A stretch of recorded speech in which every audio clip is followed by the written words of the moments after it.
All right, good morning and welcome to the Cook County Human Services Board. We will call the meeting to order and start out by the election of board chairperson and vice chairperson. Do we have anyone that would like to make a motion? I nominate Commissioner Stevenson for chair of the Health and Human Services Board meeting. Support that. Any other nominations? All in favor? Aye. Aye. And we also need a vice chair. Oh, you don't need that one. Who served as vice chair? Who was vice chair? We did serve as vice Yeah. chair. We didn't get to see it too often. You were I can do served, that. served anonymously. Vice Very chair. well. Yes. I'd make a Excellent. motion then to support Jenny Story as vice chair. Okay, I support that. Oh, and I should, yeah. Yeah. All those in favor? Aye. Okay, the gavel has been returned. See how quickly I did that? Yeah, not literally. Not Okay. Okay, approval of the consent agenda. Is there, oh no, excuse me, approval of the agenda. Is there anything anybody would like to add to the agenda? Hearing none, do I hear a motion to approve the agenda? Also moved. Second. Thank you. All those in favor? Aye. Thank you. And approval of consent agenda. Motion to approve? Thank you. Support. Thank you. All those in favor? Aye. Thank you. So that moves us right into our program today, although we don't Oh, have they're just Oh. coming. fabulous introns. Yeah. Right, perfect timing. Perfect timing. Allison Oh, and that's Allison. fantastic. Can we have the other Allison? Introducing What, Allison Allison too? and Allison and Anita. You can pull chairs and sit right up here if you want. I'm gonna sit there, that's fine. I'll move back when they're done. Okay. Great, well, we'll let you know, we'll give you like a second to get settled, and then, you're up. One of the things I might say Yeah. just prior to this is that we have one of you serving on the AEOA board. I think that's Commissioner Gamble. And as part of our contract with AEOA, they provide our employment and training services. And Anita is that person who's working in Cook County for AEOA to do that service. And so they're going to talk to you a little bit about how they interact and how our services work together. So that gives you a better idea of why we have someone working on the AEOA board. They obviously provide some other services here too, but this is a very important one that they do. So, there you go, ladies, thank you. Great, so we are just going to give an overview of the family cash programs. Allison is a financial worker eligibility specialist, and she is going to give an overview of the programs, talk about the basic eligibility requirements. Anita's going to talk a little more in detail about the employment services component, and then I will talk about some of the caseload and trends that we've seen. So Allison, will start us out. Morning, board. Allison. So for our family cash programs, we have 2 current programs for families, and families mean parents, children, or pregnant women. We have MFIP, which stands for Minnesota Family Investment Program. It provides both cash and food benefits to eligible applicants. There is a 60-month lifetime limit per caregiver receiving MFIP, and these months do not have to be consecutive. So again, it's a lifetime limit, but there are possibilities for extensions. MFIP expects, supports, and rewards work. There's immediate, steady, full-time employment is the goal. And then the other program is DWP, which stands for Diversionary Work Program. It's a short-term work-focused program, provides a maximum of 4 consecutive months in a 12-month period of necessary services and supports to families, which will lead to unsubsidized employment, increase economic stability, and reduce the risk of needing longer-term assistance under MFIP. This program does not include a food portion, so typically someone who's on DWP will also be applying for SNAP. which is the food program. Both programs require caregivers to work with Employment Services. If caregivers do not cooperate with Employment Services, they could be subject to sanctions. And sanctions reduce their level of benefits, or their case could be closed.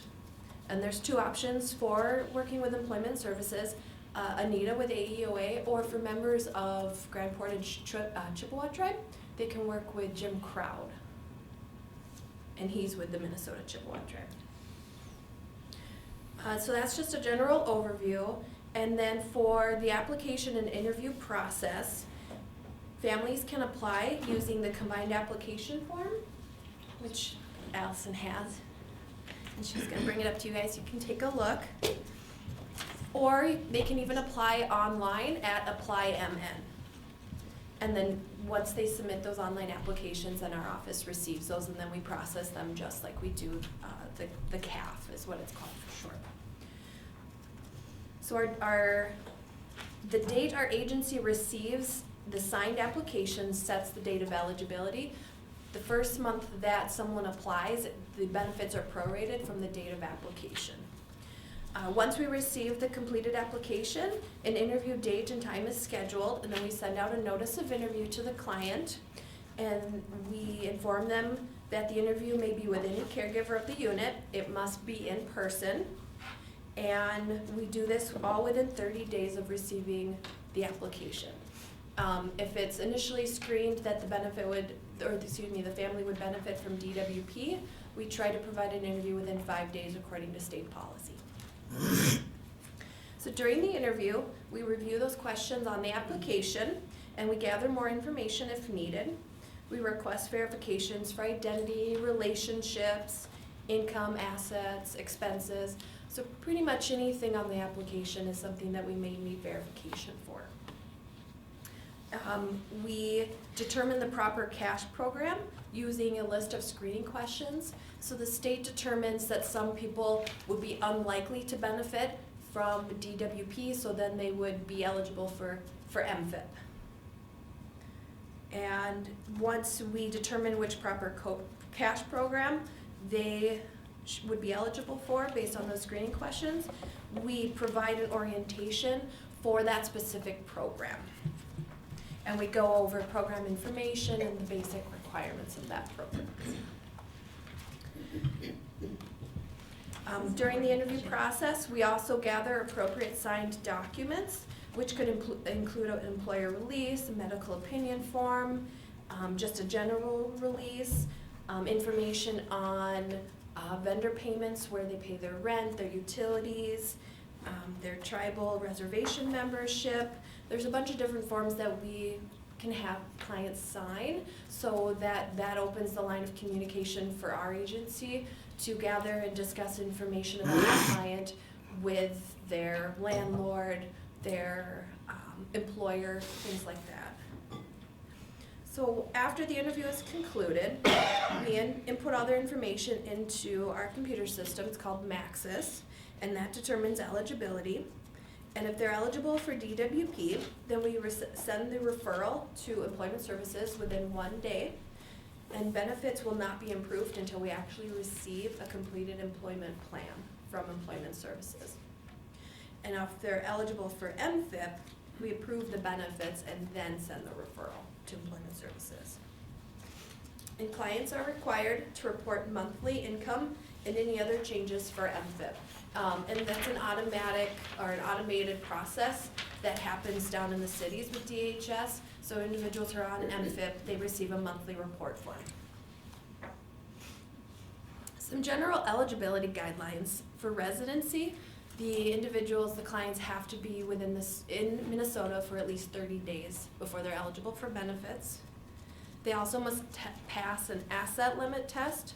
And for applicants, their counted assets, I should say. Some assets are excluded, like your homestead, your main car used for transportation. So applicants must not exceed $2,000 for non-excluded assets, and participants, so those that are already enrolled in MFIP or DWP, cannot exceed $5,000. And also, there's an income limit test and clients must pass this initial income test in order to be eligible for any of the program benefits. So for example, a family of 2, so say a single parent and their child, the initial income test for that would be $829. And that the income that is calculated to compare to that $829 is their gross earnings, and then there's a list of deductions, like an earned income disregard, and then 50% of their income is deducted from their gross earned income. So it's kind of like this net income calculation, really, that's compared to that wage level of, again, like $829 for a family of 2. Family of 4 would be $1,326, and so forth. So that income limit will fluctuate based on the household size. Some of the program benefits for DWP, it's based on maintenance needs, which include housing costs, utility costs, and phone allowance. Mandatory vendor payments are required for maintenance needs. So if someone has a monthly rent they have to pay to John Doe, then the requirement for that program is that their benefit will be paid directly to their landlord. They're eligible for up to $70 of a personal needs benefit per eligible person. Families that are on DWP are eligible for child care assistance. They're also eligible for healthcare programs and children's health screenings, which include the child and teen checkup. These are programs that they would have to apply for separately, specifically for healthcare. For DWP, income is excluded. So if caregivers find jobs or receive more income after they're determined eligible for DWP, the income is actually not calculated to reduce their benefit. So their initial benefit is calculated off the income that they're receiving at the time of application. And the benefit will actually, or can be recalculated if their income decreases, the size of the family unit changes, or there's a change in the family's maintenance needs. Again, maintenance needs are if there's changes in their rent or utility costs. So basically, if someone finds employment or they see an increase in their hours or hourly wage, we're not going to decrease their benefit because of that. We want them to make that extra income, so we're not going to take it against them for their benefit calculation. And at the end of the 4 months, families may transition to MFIP if they wish, and there is an application process for that as well. And for individuals on DWP, they have to work with employment services. For MFIP, there's an earned income disregard, which means that 50% of their earned income is excluded for their benefit calculation. And there's also an earned income tax credit. So basically, individuals that are working are eligible for that tax credit on their income tax returns. Even though these 2 programs are family-based, people can actually receive a child-only MFIP. So non-parental caregivers, so like say grandma or grandpa are in charge of taking care of their grandchild, they can actually apply for a cash-only benefit for just the child. Individuals who are on MFIP are also eligible for the Child Care Assistance Program. They're also eligible for the healthcare programs and the children's health screenings as well. When there is an absent parent from the home, so a single parent with a child, they must work with child support referral for that referral of that absent parent to child support collections. And they also have to work with employment services. So that leads us into employment services with Anita. Hi. Do I need the microphone yet? Sure. Yep. Does anybody want to ask questions before we move into the, yes, okay. Carly. I just wondered, when you gave the 800 and 1,000, is that per month, the income Yes, per limits? month. Yeah, Yeah. okay. Commissioner Moore, do you have a question? Yeah, thank you, Madam Chair. A couple of questions. One, I think I know the answer. I mean, you look at this application and a family who's under stress, they're gonna come into your office and, you know, like I was when I looked at it just now, not under stress, and I know that you walk them all through that and let them know all the different things that they're eligible for, start to finish, walk them through those applications, right? Oh, yes, Yeah. absolutely. We're there for Yeah. any questions that individuals have, whether they call on the phone or whether they stop by the agency, we're willing to meet with them at any time. Sure. I had a question about the income limits. I mean, it seems like, what, you said $1,300 or something for a family of 4? You could pay that in rent here, you know? Is there any geographic variability to that, or is that that's statewide, that's what it is? Does it matter what it costs to live there? Really? Wow. Statewide, yeah. These are statewide. Wow, These are the state standards. that's tough. Okay, thanks. Yeah, thank you, Madam Chair. Both my parents, 95, 93 years old, and so these forms, when they come through, are very familiar, only different levels based upon, you know, different programs, the SNAP program and the elderly waiver program. And the financial component, to Commissioner Mo's comment, I mean, a lot of the forms that people need to comply with, all of the questions and things that have to be filled out. If an individual doesn't come alongside and help them, it's very overwhelming, coupled with what an individual is going through, as Commissioner Mo referenced. In addition to that, once you open that floodgate, so to speak, the amount of reams of paperwork that come in order for compliance that I get notifications on is significant in that regard. And case in point, when we chose to relocate our parents, we were going to relocate them up here, but needs exceeded what we were able to provide. And so then they went into another care facility, which was very expensive, and their ability to pay, they paid as long as they had that money. When they had to relocate from that, because the services that they need, we could not afford to pay for on top of what we were paying for a facility, then that financial allowance figure kicked in, and we moved them into a center that had tiered levels of care. But the allowance for what you could pay for housing capped, and that meant that if you could get into independent living, but you were paying more than where that allowance was, it's a constant financial management issue within the context of the provision. And whatever they use to determine that, there's no variable. It is what it is.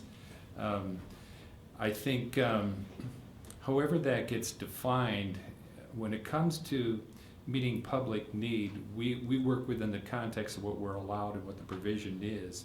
It's helping the individual, the family, whatever, understand all of that in a way so that it isn't overwhelming, and that they can take various resources in order to be able to provide in an intern setting or whatever it might be. But we, through the HUD housing and things in that regard, there's a lot of criteria, a lot of paperwork, and you can sense with different individuals when they just feel overwhelmed, and that's why it takes individuals who are empathetic to that and don't see so much the requirement of meeting what's defined in the job, but addressing issues and trying to dovetail the two, the individual's need with the provisions in place and making that as seamless as possible. That's huge, and appreciate the work that goes into doing that. Comments? Oh, excuse me. I was just going to say your comments about the application and the detail is, I mean, really, that is what these people deal with all the time, and you have to be very empathetic and sensitive because you're sharing your whole assets and everything, and so they do just a really, really good job of that. And we have gone through, in my time here, I can't tell you how many different applications. That there was a CAF 1, there was a CAF 2, then there was combined, and for a while they decided not to combine them. And I think that one of the things that's been helpful is some legislation that has passed to make things simpler, as at least some of the programs now will define households similar.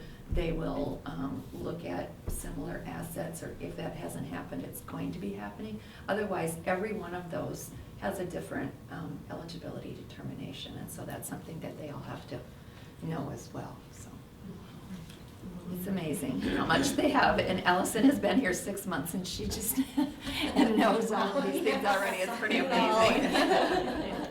Where you A hired? lot more to go. Yes. Exactly. Commissioner Sturman, you have a question? Thank you. I went through applications with my elderly mother, and it seemed like about every 6 months they changed. So it's like, well, this wasn't on that page last time. Do they still do that? Do they keep changing the applications to kind of catch you or something? They're updated maybe once a year, I would Once a say, to year? reflect Okay. policy changes. Okay. We do review every single question at interview, so if people are questioning if they've answered something correctly, we can clarify those things at interview, either in person or over the phone. This was over 10 years ago, so I hope the system is improved, but It's that Who knows? judgmental improvement. the benefit calculation, how often is that done with, let's say, a family of 4? Well, the benefits calculated every month because they receive a monthly benefit. Okay. It can be redetermined if there's any reported changes in income, any other personal changes too that may affect the grant calculation. But for MFIP, they have to report monthly. So the families that are on MFIP, there are certain criteria that may make them exempt from reporting monthly. But most often, we're receiving a monthly report form from these families, which will indicate what they made, and how it works is there's kind of a lag in time. So their current monthly benefits, so say for February, we're coming up on February, we'll use the actual income they earned 2 months prior. And it works that way too, because then it gives the families time to actually get all their income in a month, and then have time to report it to us timely as well. So, every month we're getting these report forms, which not only include their pay stubs, because that's required, it's required verification, but any other reported changes as well, maybe daycare, or someone moved in or out of the home. So we are doing a lot of work on a month-to-month basis to make sure that they are receiving the proper benefit based on what they've reported. And just a ballpark figure about how many families are, We have Using the 18 service? active cases right 18, now. Yep, okay. and that includes families that, where the parents are in the home, and as Allison mentioned, the child-only MFIP cases where they're relative caregivers that can choose whether or not to be in the assistance unit. and so if a grandparent would happen to have a grandchild or two, they could do a cash just for the child? Exactly, and without any consideration of their assets or income. Okay. It would just be based on the child. So if the child's receiving child support, for example, that would be the only income that would be counted in determining that cash grant. Thank you. Commissioner DeKirk. You're self-employed, you don't have a pay stub. What do you use? We would use other documentation, current business ledgers. There's stipulations in policy that we can use the last year's tax return. In this case, it's 2016. People have not filed 2015 tax returns yet, so we can accept 2014 returns as long as what they're providing verifies what they are currently expecting to make. So the state does provide a substantial list and options to verify information, and we do have quite a few people on all of the various assistance programs that are self-employed. Thank you. Okay, I think we're ready to move on to Anita. I have 3 handouts that I'll be talking about as we go, so I'll just bring them up now, and I have 2 sets of each, so I could start them from each direction.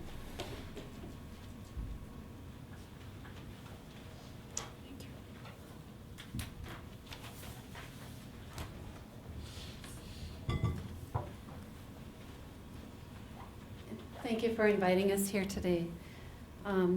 What happens after the 2 Allisons have evaluated the individuals and approved them, she mentioned their Maxis computer system I work with Workforce One, which is developed by DEED, the Department of Employment and Economic Development.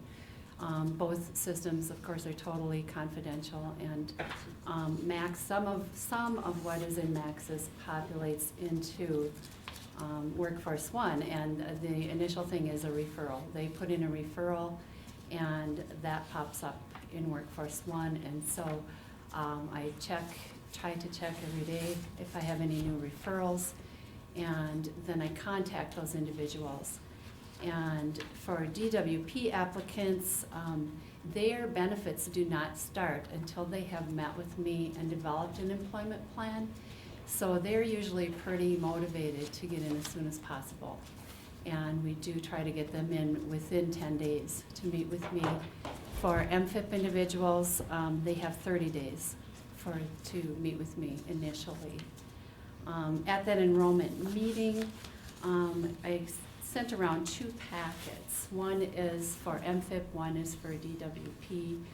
And in case you want to skim through and just see this, these are what I go through with them up front at the meeting. I mean, there's some informal discussion as well about the program, about our services. But there is, in here you'll find a flyer about their program. In the MFIP one, there is additional handouts that explain minimum hourly requirements for employment services, and I can explain what that is. For both programs, if they have, if both parents are working, they're required to be involved either in job search or working for 55 hours a week between the two of them. So if one is working 35 hours a week, the other one needs to be working or job searching 20 hours a week, that type of thing. Both have to be involved. If one was, I've never had this situation, but if one parent was working 55 hours a week, the other one would still have to be involved to some extent. But nobody's ever required to work or job search more than 40 hours a week. If it's a single parent family with no children under 6, they're required to put in 130 hours per month, which is about 31 hours per week. If they have a child under 6, then they're required to put in 87 hours a month, or about 21 hours a week. So these things are explained to them as we go through the materials. There are additional handouts, such as a flyer to make sure they don't have disabilities. If there's a domestic abuse situation, we talk about what the definition of domestic abuse is and clarify if there may be any issues there. There's an education and training flyer because they could also be pursuing education instead of or in addition to the job search and or employment.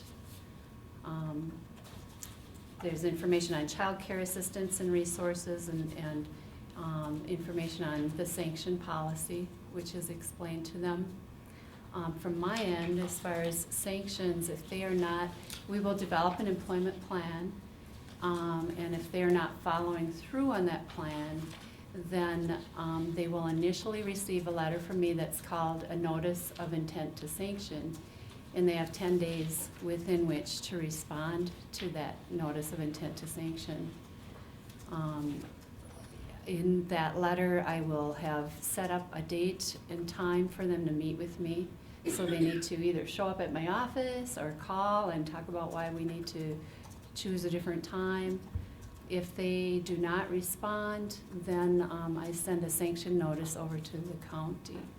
And they have a deadline each month, 10 days before the end of the month. And so I have to keep that in mind as I have to give my individuals 10 days notice to meet with me and get it to the county before their deadline. Also in the packets, there's information on privacy practices, data practices, their responsibilities, rights, consent to share wage and employment information. And there's a self-assessment that's kind of like a job application so that I have a good overall picture kind of of their background in that area. one of the things that Maxis populates into Workforce One also is their wages. Each month, I'll be able to see if they're working. If they're not working, if they're job searching, you'll see in the packets there is, at the back on the right side, a document that they have to fill out regularly and turn in to me, indicating the hours that they are putting in on job search or other related activities. And at least once every 2 weeks, they also have to provide verification of the thing, at least one thing that they're doing. For instance, a copy of an application that they filled out, a job application, or a business card from someone who interviewed them, that kind of thing. Once we've gone through all this paperwork, questions have been answered, they understand the expectations, then we sit down at the computer and actually develop the employment plan.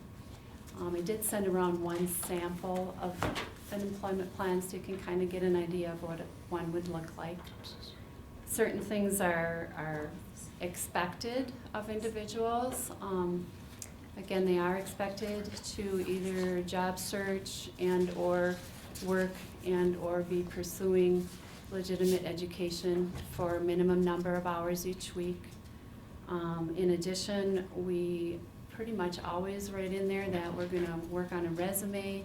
They plan to upload that resume to Minnesota Works, which is another website that is developed by Deed, a really excellent job search website, minnesotaworks.net, if you're not familiar with that. Both employers and job seekers can utilize that website, and you have to sign up, register, and have a login to be able to access that site. We do skills and interest assessments, discuss those and how they relate to their current job or future plans. Everyone is tested on their current reading and math levels, and from that I might recommend adult education, depending on their scores, and I can't require it generally, but it's sort of a snapshot of where they're at today in their reading and writing ability. There's an interview that we do after 60 to 90 days called an employability measure, and that looks at things, it's very detailed interview with them regarding issues like housing, child behavior, legal issues, just to kind of make sure that we are addressing any barriers there might be to their being able to get and retain employment. And then I often refer people as a result of that, or of all along the way, things that come up in our discussions or assessments. I might refer them to adult education or to HDC, often to Ruby's Pantry if they're not familiar with it, or food shelves, or Salvation Army for certain needs.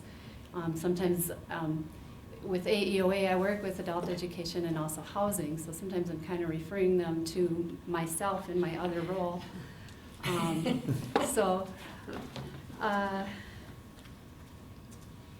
And then there are some support services available too directly through the employment and services aspect of MFIP and DWP. We're allotted a certain amount of funding. If I see a need for an individual, for instance, they could get a job in a certain area, but they don't have a vehicle, or they can't afford the gas initially. So on a temporary basis, maybe to help with reimbursing some transportation costs, or to get them set up with a volunteer driver or something like that. There may be some funds available, depending again on the individual, to help, if they're planning to go to college, maybe for their books and resources for school, or tools or clothing for work, some of those things. Those funds can run out too, so sometimes, like everything else, I try to balance and assist people as I can with what we have. And then I'd just like to share a few short success stories, if I may. One of the first, I've been doing this since July of 2014, and one of the very first couples that I met with on DWP had just come through a really difficult transition and had moved back to Grand Marais, and didn't have jobs. They had 2 children. They were, really out of sorts as far as emotionally and struggling. And on DWP, again, 55 hours a week if you're a couple, of hit the road job search, and they did. And within it was 2 to 3 weeks, they both had jobs. And I was able to find some resources to help them with housing, and they finished DWP, I think it was around the end of the year 2014, and they have not been back on MFIP or any. I have not seen them again, other than out in public. I've run into the husband a couple times. He's very happy. He's gotten a new job that is even better pay and more what he wants to do. He also, in this case, was someone who started his own business, a very part-time business on the side as well. And then there's a single mom with a couple children who was, she was kind of on call with an employer for a long time, and had tried to apply for full-time jobs but not had any success. And I think in part because of working on job search skills and building confidence, she did, after a few months, get hired on full-time, and she's still there. And that's been over a year. A couple more recent people, an individual who previously had a job where she was was paid $16 an hour, and was happy. She doesn't have a degree, but a professional level job for someone without a lot of education. And then life happened, and she ended up becoming chemically dependent and going through chemical dependency treatment. Came back very motivated because she had previously been in the work world, and took a $9 an hour job. And then in working together, was able to help her, again, develop a high-quality resume and pursue a job that she was interested in, and give her some guidance on follow-up to interview and so on. And now she got a job that was advertised at $12 to $14 an hour, and they offered her at $14 an hour. And she's been there a few months, and I saw her a couple weeks ago. She's very happy, still there.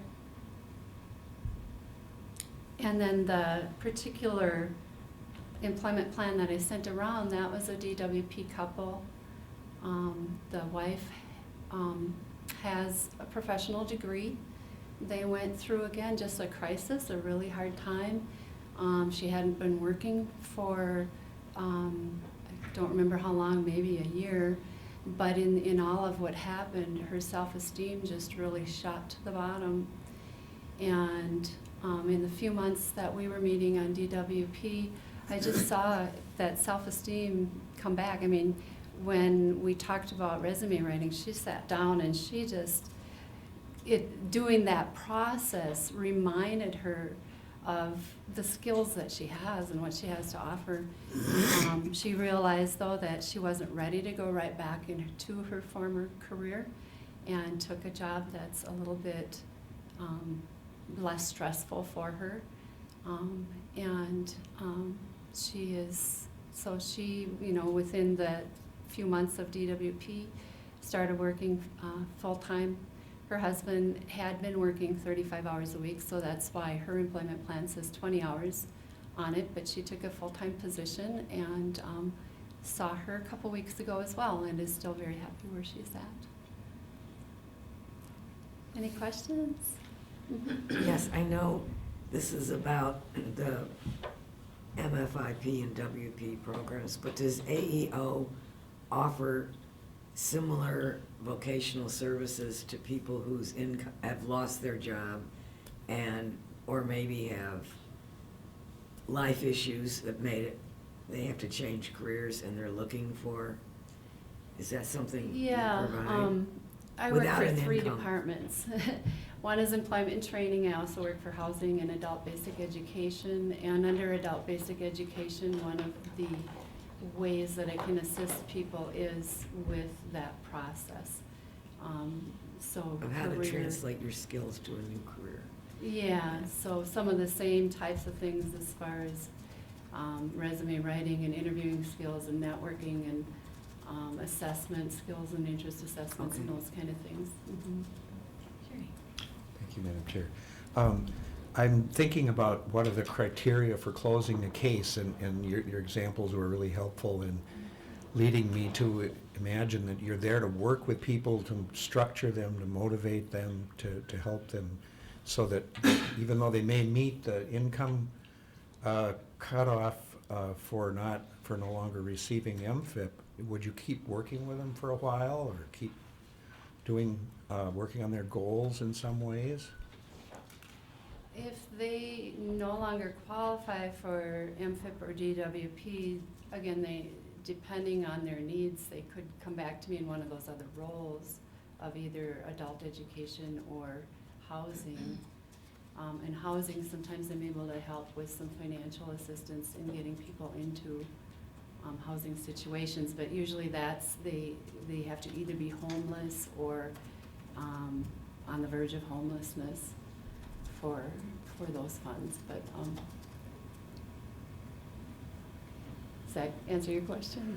I guess I'm just thinking if someone, meets that income criterion to no longer receive the benefits, but perhaps they just, aspire to a job that is better for them or a higher level of income. Could they still avail themselves of your services, or when they reach that cutoff, is it, you really Well, can't as work far with as them? MFIP DWP, I mean, I may send them back to the county to see if there are some other services that the county can assist with.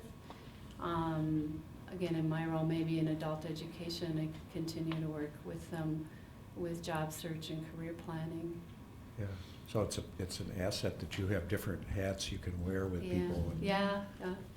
maintain continuity that way. Mm-hmm. And I'll say quickly too that we have a couple of families who are still on the program but are receiving a 0 cash grant. That means that their earned income is such that they don't receive any cash assistance. They may get a small food grant, but they're still electing to participate in that program as long as they haven't reached their time limit. Good, So that okay, might be an good. example. Do you want to mention also that once they're done, they can continue to qualify for the MFIP childcare?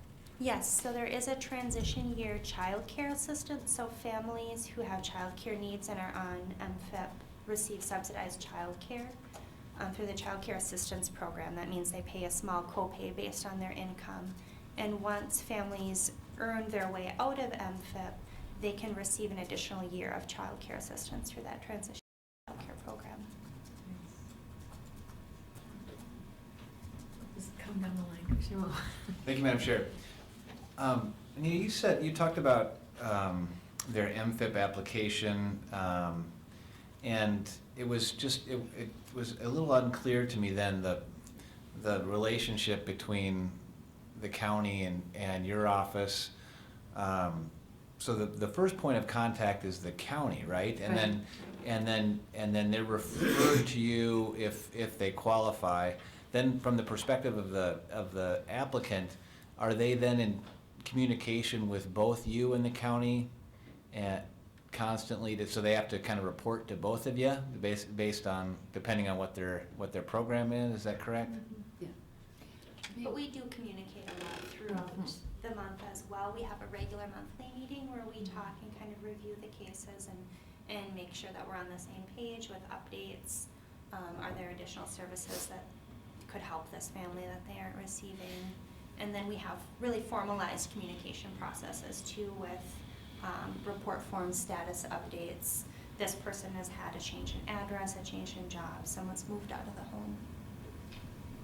One thing that I might add to that too is in some counties, they do have their own employment and training program.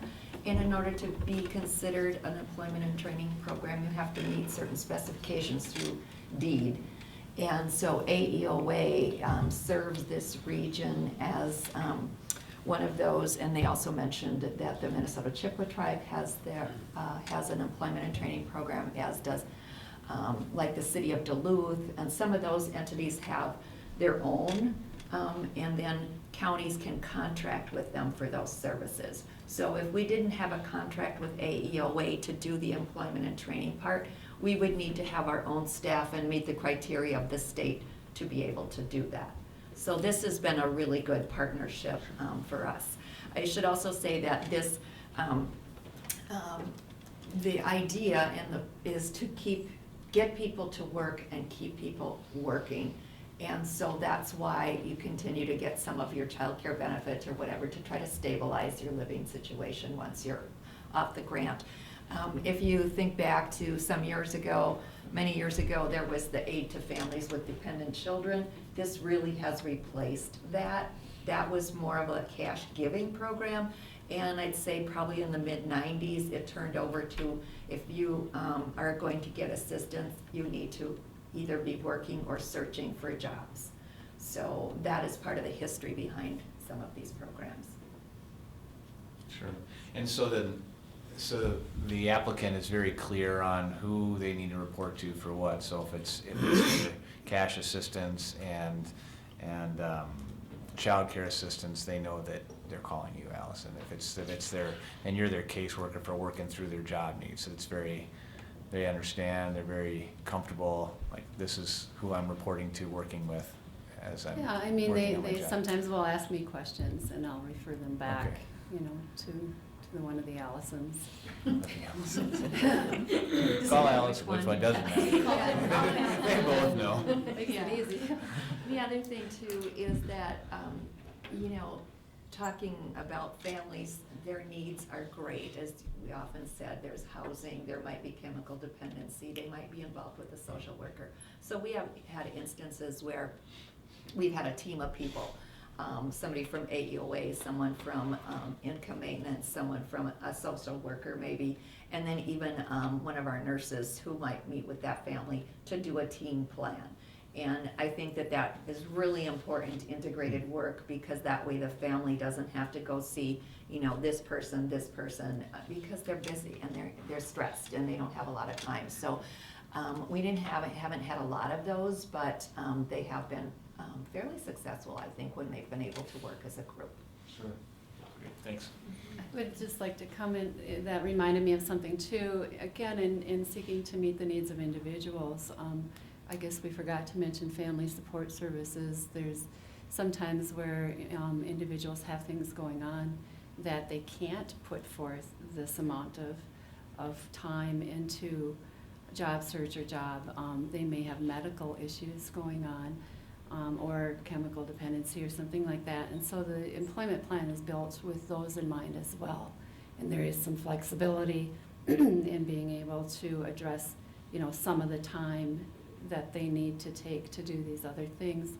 And same with if domestic abuse is an issue. If someone's coming right out of a domestic abuse situation, they need to find housing, they need to get possibly protection in place and those kind of things. So in that case, I would work directly with the Violence Protection Center too, to develop their employment plan to make sure that their needs are being addressed and that we're not being unrealistic in our expectations. Thank you. Commissioner Dickert, do you have a question here? Commissioner Gale? Thank you, Madam Chair.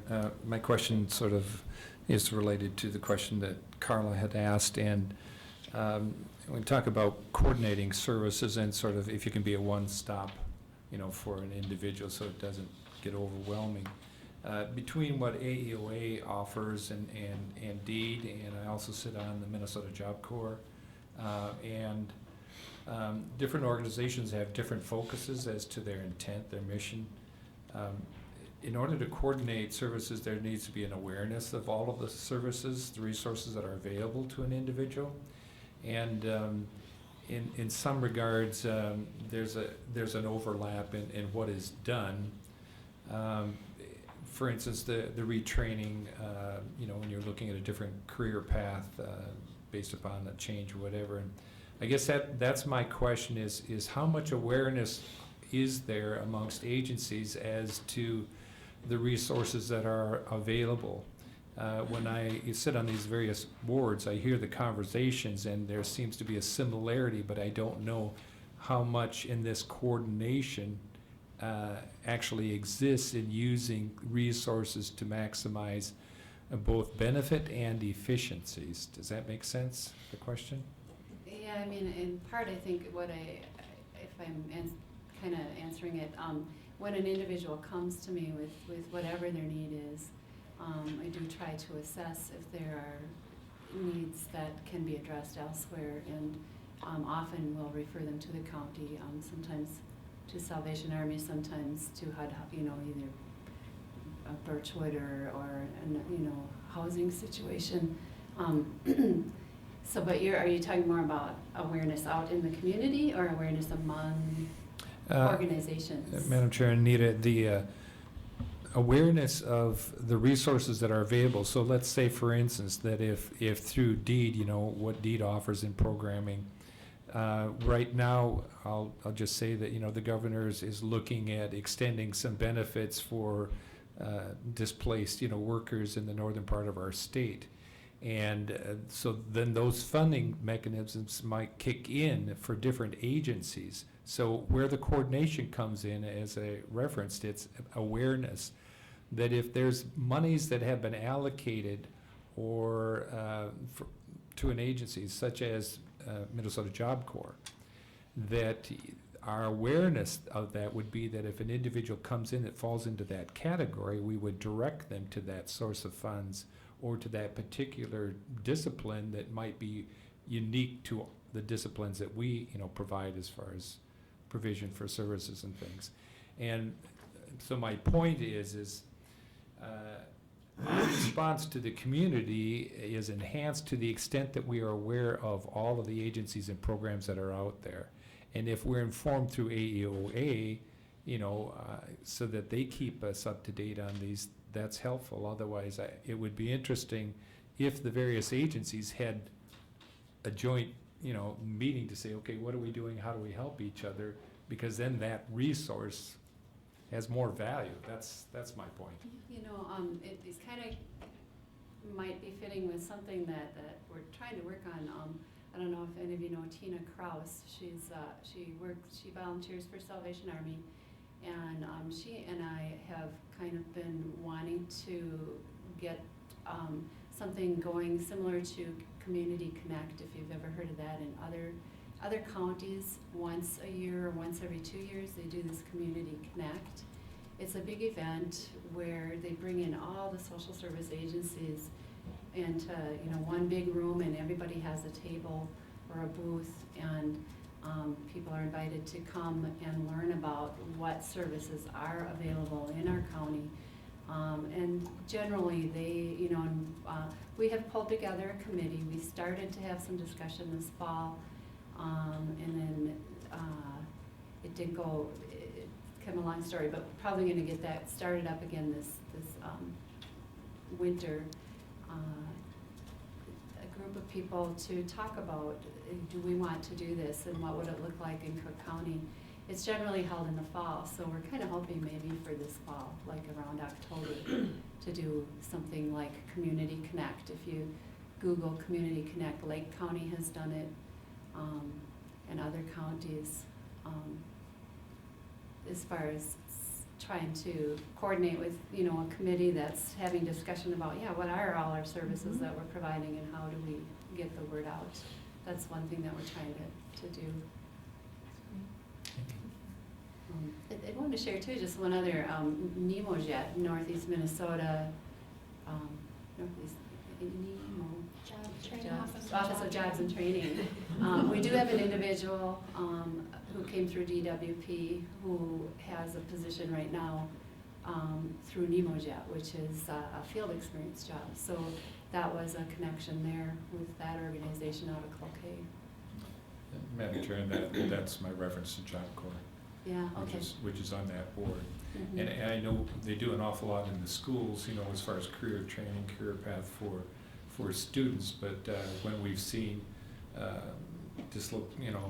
located workers displaced from paper mills and mining and different things like that, they have significant, funds to come in place to work with those individuals. And so this is my point of awareness, where we might not be able to have a provision to the extent that we're aware of others, that we can provide that information to people. Yeah, displaced workers and or dislocated workers and displaced homemakers is supposed to be part of my role too. And I don't currently have anyone in those, and I'm not exactly sure, because I don't think that referral comes through the county. I did have one dislocated worker, but she decided not to pursue the program. So that's all I've had in the time I've been here, was the one that came and met with me a couple times and then didn't go through with it. But It's a question I'm going to ask when I sit on these boards, just to understand the connectivity. 'Cause yeah, I think there's value in that. yeah. Does your office provide acronym assistance? Yeah, it's a little app that goes right in I there. have a sheet I can make copies of. Well, I have to refer you to Allison for that. You could make a little money, Commissioner Moore, if you came up with a trivia game. That's Thank you, and I just have a question about, is there a Cook County trend? Is there an overriding theme about why people are in need? Or is it just, it's very diverse and there's just as many in this category as in this category as in this category? Is that a lead into your data? Yeah. Oh, perfect, the data person. Thank you, that's perfect. So as I said earlier, we have 18 active cases, and that was as of January 1st, and that number can fluctuate greatly throughout the month for various reasons. Someone goes off assistance because their earnings increase over the need standard, or someone is sanctioned, reaches a sanction limit. There is a maximum number of sanctions that a family can receive or a caregiver can receive before their case will be closed. Sanctions can be imposed both by employment services and by child support. So, for example, if there's a single parent household and the custodial parent isn't working with child support, then they could face sanctions, which would reduce their cash grant. 8 of the MFIP cases in Cook County include parents and optional caregivers, so half of the cases include the parents and half are what I described earlier as the relative caregiver household units. So it's a grandparent or an aunt or cousin or sibling that has the option of having their needs included in that grant. Just 2 of the active cases in Cook County currently include both parents. So most of the families in Cook County are single parent or no parent homes. The cash grants vary from 0, as I mentioned earlier, families can receive 0 cash and still be on assistance. And then the highest currently is $621, and that's a monthly cash grant. There's 4 children in that home, and there's no income. And again, that's a relative caregiver. Caregiver ages vary from late 20s to early 70s. Caregiver education levels range from 11th grade to postgraduate. We have 2 cases that are considered family stabilization services. Anita mentioned this. It impacts the type of employment plan as well as the requirements for participation hours for those caregivers. 35% of families in Cook County have been on assistance for less than a year. So a lot of the people we're working with are new to the program, very new. Over half of Cook County MFIT families are working. A third of these caregivers are working over 120 hours per report month, so that's part-time. As of August, and that's the most recent data available for this source, Cook County ranks among the highest statewide in the work participation rate. Just 4 counties rank higher than our 60%. And the work participation rate is a federally mandated work performance mandate that measures how many hours of those core requirements we're meeting, so that's really good news for us. If we don't meet those requirements, we could be subject to performance improvement plans, which require more reporting on our part to the state about why we aren't meeting those requirements. MFIP caseloads are double what they were in 2008. Cook County saw an all-time high in recent years of 27 combined MFIP and DWP cases within a month, and that was in March of 2015. Legislative changes that will be implemented in 2016 will increase eligibility for these programs. One of these Sue mentioned is the uniform asset limit, which will increase the asset limit for $2,000 currently for applicants, $5,000 for participants, to $10,000 across all cash programs. So that includes the family cash and the single cash programs that we administer here. And that will exclude vehicles, one vehicle per assistance unit member over 16. And those both go into effect June 1st of this year. There were some legislative changes that we saw last year that will continue to impact eligibility, one of those being the earned income disregard. So for families that are working, we are only counting half, essentially, of their earned income in determining their cash grant. And we're looking at gross income so that we aren't, when we determine eligibility, we aren't taking into account any of the deductions that they're receiving. We look at the gross income and then take 50% off of that. Another change that we saw this year was the simplified self-employment income calculations. That makes it easier for people who are self-employed to report each month when they're on cash assistance. So with that, any more questions? Really has a question. Thank you, Madam Chair. Anita, what areas do you cover and where's your office? My office is in the municipal building across from the co-op there. Same office where Jim Boyd is for the chamber. And what areas do I cover all of Cook County? Is that what you meant by areas? Okay. I wasn't sure if you covered, if you were based in Virginia and you covered a bigger area. Yeah. And I guess I'm curious as to the job opportunities for folks in our area. Because we're so tourism-based, minimum wage, Mhm. not a lot of high potential. Is that That's what's challenging? tough, especially this Yeah. in the winter. Yeah.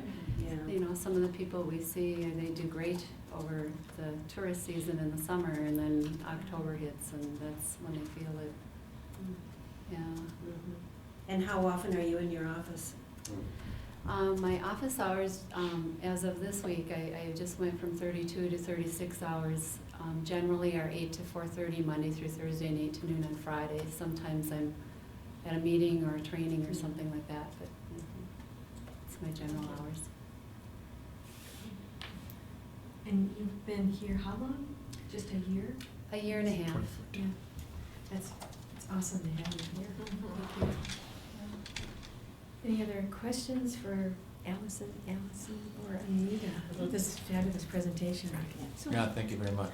I just want to say too, that all of them are doing just a fantastic job. I cannot believe how much data Allison has pulled together in in this short time that she's been working as the supervisor, as well as doing all the casework. And so she's just doing an amazing job, and as is, as mentioned, Allison Plummer. But I also want to thank Anita, because we have, over my time, my years here, I've seen a number of different people work in employment and training here, and she is really top-notch, and I know our people appreciate her, and so thank you. She's really doing a great job. And AEOA, I think, has recognized that too and tried to pool some of their funds together so that she can have a full-time job. Because previously, a lot of the times we had people working only 20 hours a week, and then it was really hard to have our clients connect with them on such a limited hour availability. So this has just been wonderful. Thank you so much. We also moved her into the EDA office, so even when she's not there, all of her information is available. So you can stop in, and if she's at a training or with a client, you can get some of the information you need from her office, and either Jim or Pat will make sure she knows you were there, so Fantastic. Okay, thank you. Thank you. Great. Thank you. Thank you. A lot of information. So, next is 2015 financial report. Oh, Oh, wait. Thank you so much.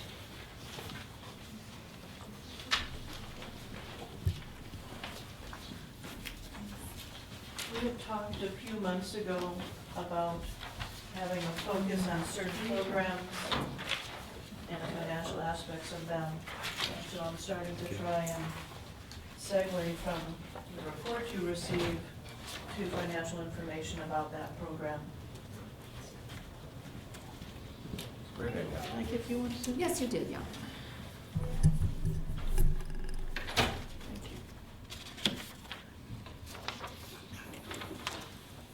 The county gets funding. The county gets funding for MFIP and employment and training from the state. We have expenses on two sides. One side is income maintenance, which is basically salaries for the two Allisons, as we've been calling them today. And then we also have expenses that goes under social services, that's basically funding that we give to AUOA. So the county gets funding from the state for both MFIP and DWP, and we allocate some of it to AUOA for Anita's work, and we allocate some of it to income maintenance for the work of the two Allisons. And so what you have in front of you is under the income maintenance side, what you see on the financial reports every month is federal administrative aid, and that's broken down into three categories: MFIP, food support, and medical assistance. So that first line of MFIP is what we've been taking in as revenue to cover the work of the income maintenance staff. And you never see that line split out on your financial report, because if I split out every line on the financial report, instead of it being approximately 10 pages, it would be approximately 20 pages. So this is the detail you normally wouldn't see, that's some of the income we get to cover salaries of our staff. And then the social services side, both the expense and the revenue, is the AOA work, and then the revenue that we have come in to 100% offset what we're paying to AOA. It was interesting listening to the two of them talk, because I get a quarterly report from AOA that I use to file a report with the state to say what it is we're doing with the money they give us. And basically, what the report shows is that over the last 2 years, a great majority of the money has gone to MFIP as opposed to DWP, which if we have very little cases. And this year, a little bit more money went to DWP, the Diversionary Work Program, and in the last quarter, there was this large chunk that went into transportation that I usually see in MFIP, and I verified that that information was accurate, and they said yes, that they had some extra, decided to use some of the extra funding for transportation for employment and training. So when Anita was talking about helping with the vehicle, helping with gas, it was like, aha, I saw the numbers that back that up, that they're using. So putting that pieces together was nice for me as the bean counter. See the people behind the numbers. And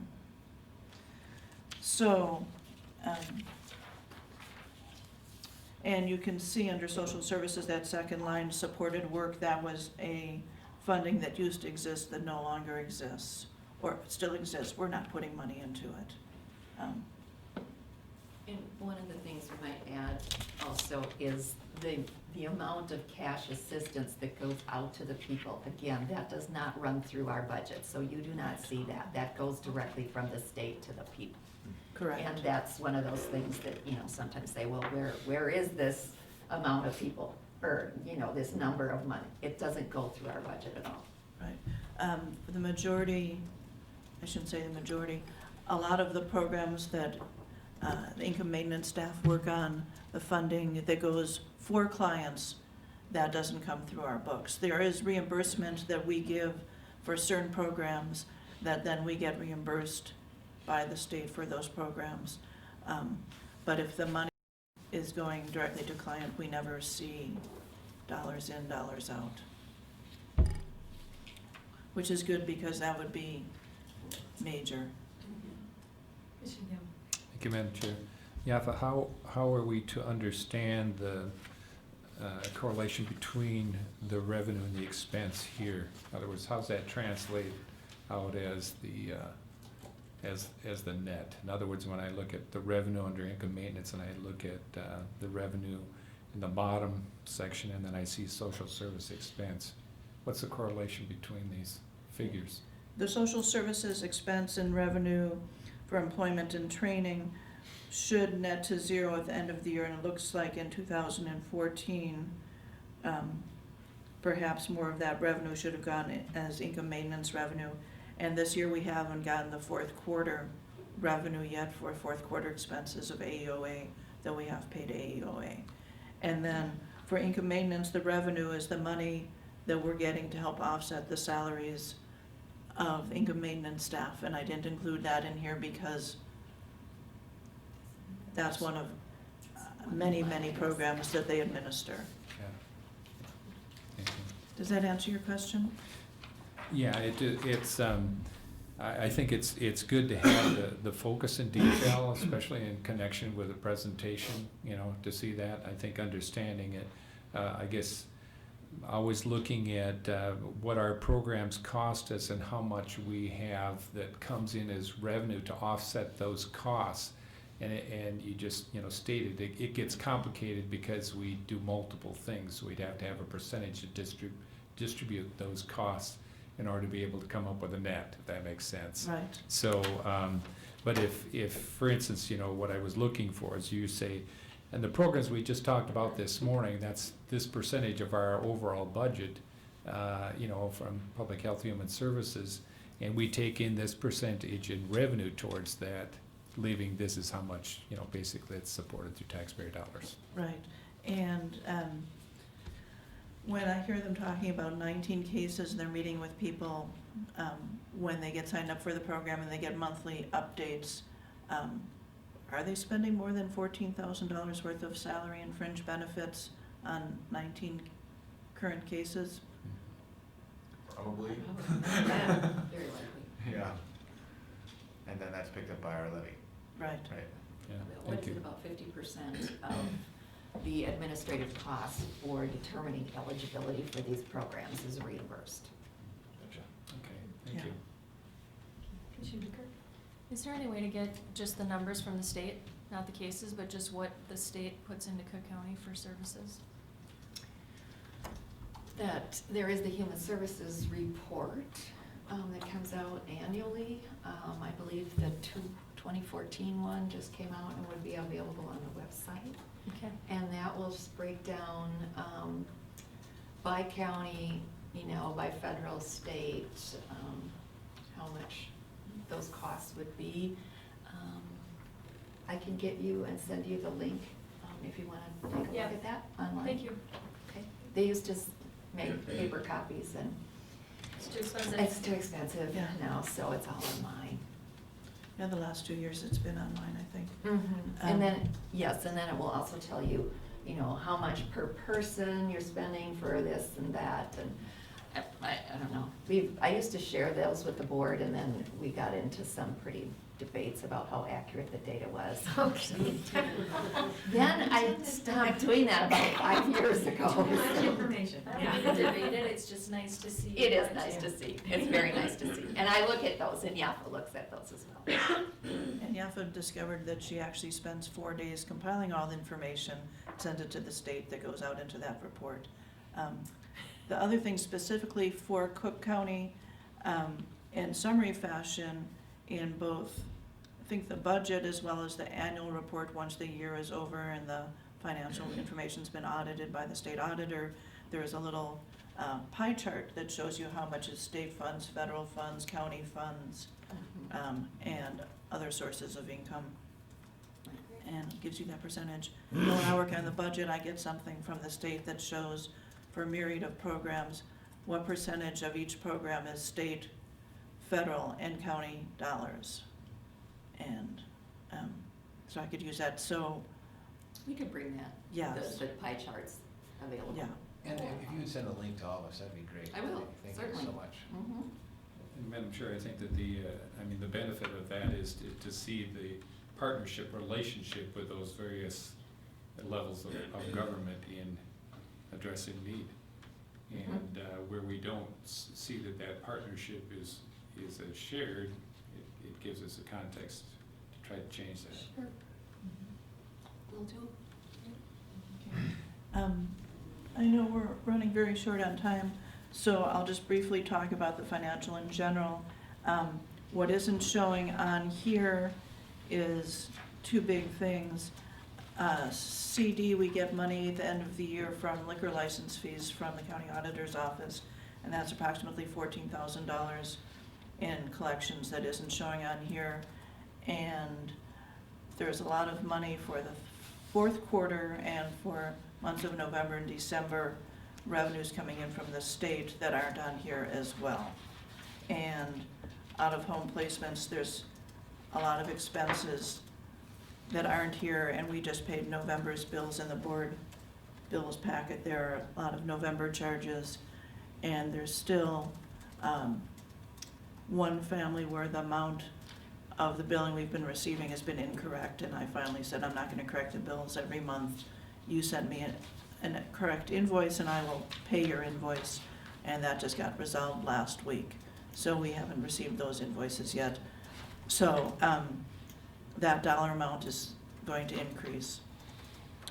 And the county levy, all that money has come in, and we're at 100% of budget and about $2,100 over what we expected.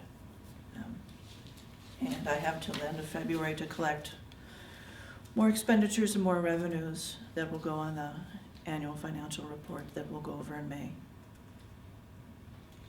Yeah, just quickly, Madam Chair, those financial reports, maybe I missed something, but they weren't in our packet, so I'm assuming they were in the They were packet? emailed.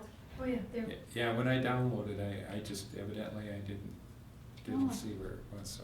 This, you mean, Yeah. you couldn't, Didn't see it? And it was a separate email from the email that came with It's the the other email from documents. Sarah, Yeah. Yeah, So- well, and it was yeah, the when I went fourth to- one down. Yeah, that's why I said maybe it's just me It that was missed probably it. down for you. Yeah, just wanted to be sure. would you like us to No, I'll just resend it? go back and query Sarah. and Okay. find And if you don't find it, you've got her email address, and Yeah, thank you.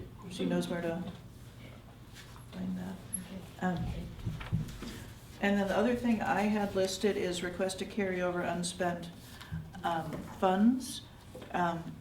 Vulnerable Children and Adults Act funding, that was that additional $60,000 we received in July from the state. And the intent was to use that money for additional child protection workers in every county in the state for either providing services or purchasing services for that.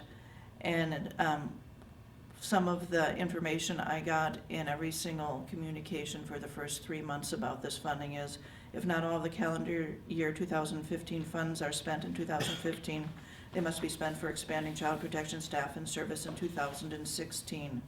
These funds should be dedicated to child protection activities and not revert back to the county general fund as excess balance or reduce the county general fund investment in 2016. So I have to report how much we spent in 2015 to the state, and I've got a page and a half, I only printed the front side with that, of tips on what I need to do that. And so the wording behind when you get excess funding, additional funding, not excess, additional funding is supplement, not supplant.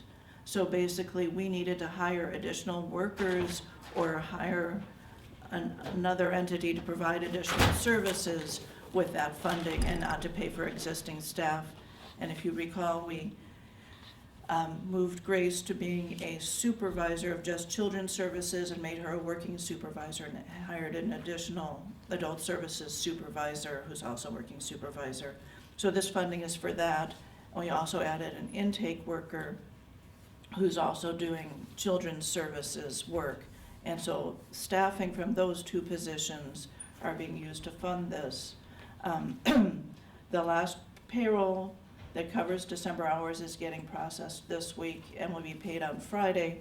So I want, instead of giving you an exact dollar amount, to ask for a general amount of money to carry forward into 2016 from this $60,000 in funding we got. And I haven't sat and calculated how much it's going to be, and I've got that last payroll to add. So I'm going to, and Grace didn't start formally as in that position until November. So I'm going to request to carry over up to $45,000 of the $60,000 of grant revenue we received in 2015 into 2016 for that. Madam Chair, you'll need a motion for that, yeah, is that what you're asking for? Yeah. Yeah, I would make that motion that we carry forward the state money. Support. Are there any questions about that? Like, is it enough? And Madam Chair, and quickly, my question would be that with the state making this assessment and determining how those monies can be used moving forward when it's a carryover, if they are assessing it to see that they're allocating enough funds to meet the needs, staffing in this case, my question is, moving forward, we have a short term because of carryover funds to fund those positions. What do we do moving forward? Will the state then allocate the additional funds for the positions that have been created? There's 2 years of funding for this initially, and they're assessing whether or not we're using the funding by one of the quarterly reports that I do. They're looking at children's services categories and whether or not costs in those categories have increased over previous X number of years. And they're doing the assessments next year for this year. And one of the things I say is keep a file, explain how you came up with your estimates. And we also had to send in a report saying how we planned on using the funding and how much we planned on using in 2015 and how much we were going to carry over because we got the funds mid-year. And we estimated that we were going to use 30,000 of it this year in 2015, and I'm not sure that we reached that,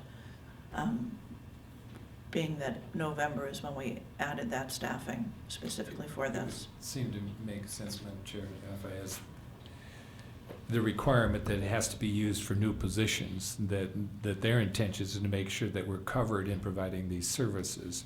And with that intention, that if our experience in that assessment reinforces that, yes, in fact, it's been helpful and it's met that intended need, that the funding would continue. That's what we would hope for. Yes. Yeah.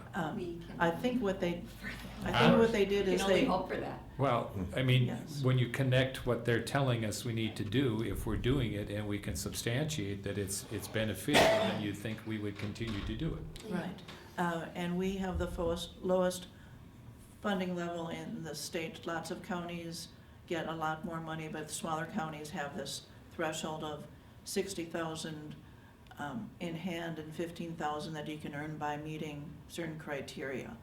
And so I think there's larger counties that make the headlines of the papers when they have children that fall through the cracks, and so they're trying to keep children from falling through the cracks. And if it's shown that it is successful in doing that, or more successful than current staffing levels, I think either Hampton County, they were adding 60 or 90 additional workers with their funding, and as opposed to us hiring 1.5 positions. Okay. Thank you, Madam Chair.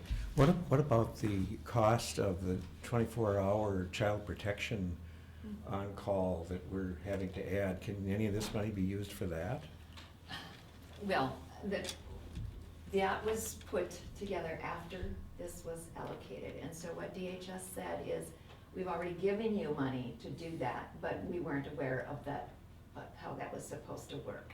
And so when I talk about staffing update, I will talk a little bit about that and how we are gonna try to meet that. Okay. Thanks for the question. Madam Chair, yeah, I'm guessing this year, I mean, even with the carryover, we're gonna spend more than that. I mean, it's not gonna be difficult for you to show that this money is in fact being spent on increased child and adult protective services, yeah. Right. Yes.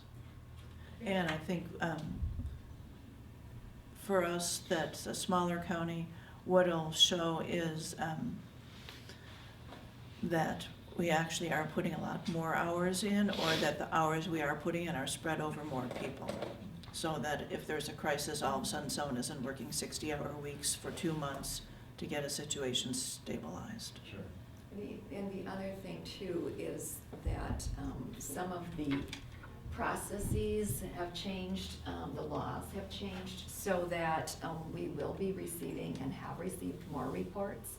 And this is supposed to help us deal with the extra reports and the work that follows after those reports.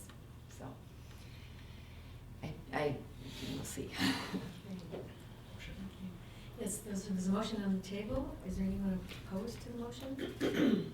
All those in favor? Aye. Motion passes.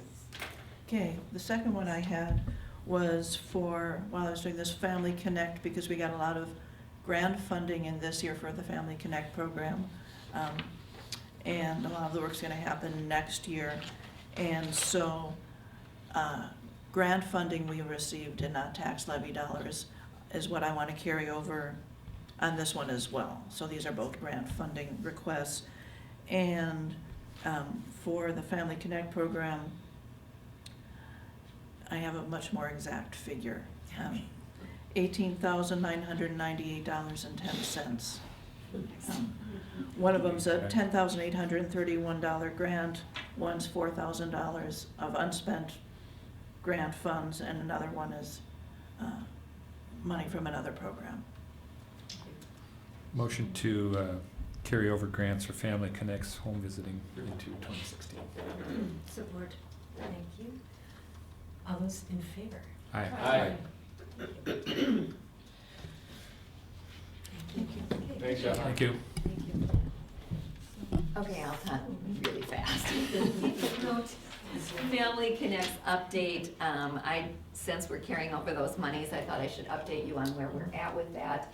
As you know, Allison Herron was the person, our nurse, that was going to be trained in that. She was unable to go to the training due to health issues, but we did pay for that, and some other county people were trained, and they are going to still train Allison when she is healthy enough to go to that. We're still doing home visiting. Joni is doing all of the home visiting for us right now, and Allison is doing consulting with her. Allison has been doing very well. She pretty much has treatments on Mondays, and so Tuesdays is her rest day, but she has been working pretty much Wednesday, Thursdays, and Fridays for about her normal 30 hours a week, and so she's pleased, we're pleased. So far, she's doing really well, so I thought I would give you that positive update. And again, we are very anxious to get the Family Connects part put in place, but without her being able to devote all her time to that, we just can't do it yet. EDMS for child support. EDMS is the electronic document management system. That's the same system that we put in a few years ago that the eligibility specialists are using. All of those things that they get in to verify eligibility, birth certificates, check stubs, all of that gets scanned and is in electronic documents. Before, we had to keep copies of all that. Hard copies, we are putting the same thing in place for child support. The counties that are working on that are Cook, Lake, Carlton, and St. Louis.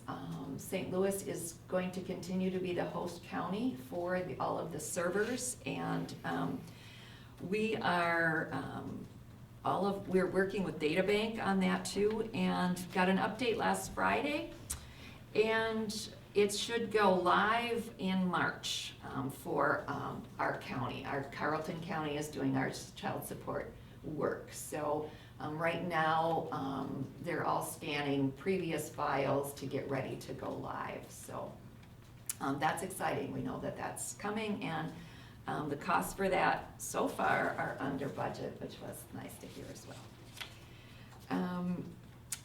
Medica Special Needs Basic Health Plan. This, I gave you one, I don't know if you got that one, as an attachment. It talks a little bit about what's happening with special needs basic care.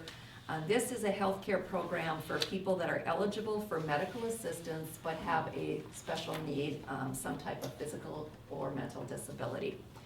And we have been doing care coordination for Medica for over a year, and entered into a contract with them again to continue doing that.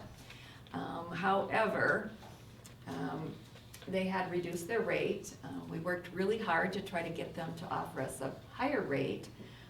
They would not, could not, and then we found out a couple weeks later why. Medica could not come to an agreement with the Department of Human Services on a rate. So Medica decided they were not going to sign a contract with the Department of Human Services. And so our people and our care coordination will only go through July 1 of 2016, and of course we have budgeted for all of 2016. So the state now has decided that they were going to offer a procurement like we had a few months ago with, our MA population and our Minnesota Care population. So other health plans will have a chance to say if they would like to come into county and continue and put in a special needs basic care program.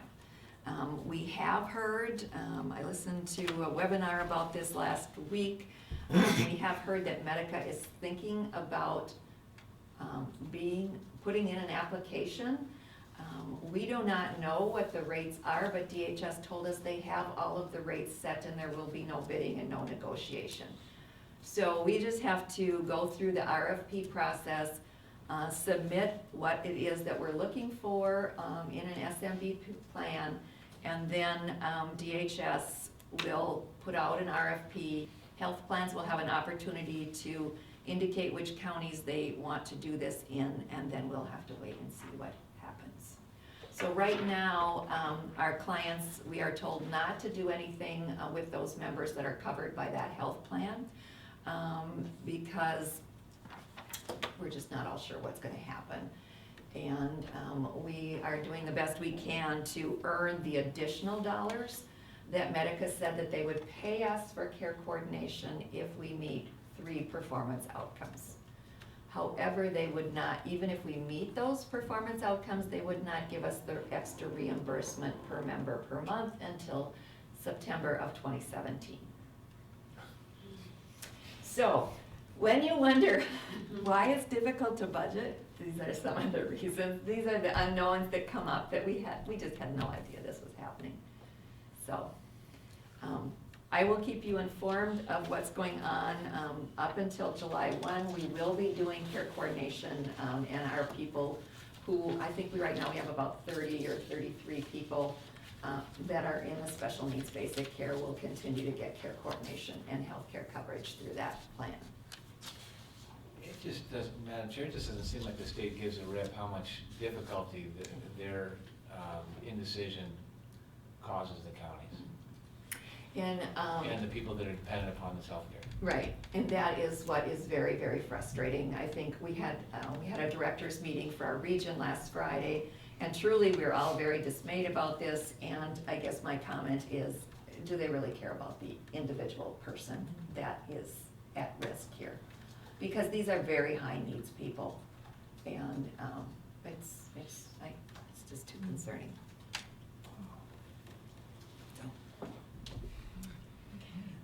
A staffing update, I just wanted to let you know that we have tested for the final social worker position opening that we have in adult services, and we hope to get the list from the merit system this week, which would mean then we would have a chance to interview, we hope, at the end of January.